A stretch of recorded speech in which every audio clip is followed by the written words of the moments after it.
Penyebaran virus corona di Indonesia makin mengkhawatirkan.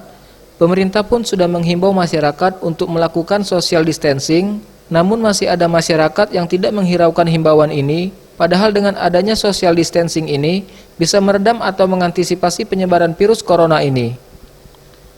Mendagri Republik Indonesia, Tito Karnavian, menghimbau masyarakat untuk patuhi aturan yang sudah diberlakukan pemerintah, sebisa mungkin jauhi kerumunan dan jangan lakukan kegiatan dengan massa yang banyak jika tidak bisa menerapkan social distancing di dalamnya.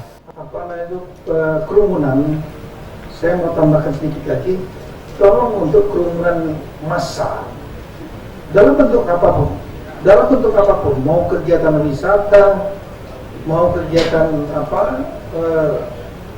pesta-pesta, kegiatan olahraga, kegiatan seni, kegiatan-kegiatan keagamaan yang masif, yang membuat kebijakan menjaga jarak, social distancing tidak akan mungkin bisa dilaksanakan, ya, maka sebaiknya tidak dilaksanakan, daripada nanti menjadi mesin penular, mesin pembunuh satu sama yang lain dan kepada orang lain di luar kerumunan itu.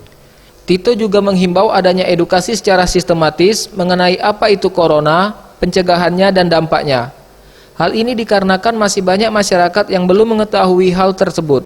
Ini memerlukan edukasi yang sistematis dengan diinisiasi oleh pemerintah maupun yang bukan pemerintah, non pemerintah, tokoh-tokoh, LSM, ormas, semua bergerak untuk melakukan edukasi pada masyarakat, sehingga masyarakat kita paham. Jadi nggak perlu melakukan pesta pernikahan dan kemudian rame-rame, apalagi tidak mengerti mengenai mekanisme aplikasi menjaga jarak social distancing. Eza PM, Sriwijaya TV.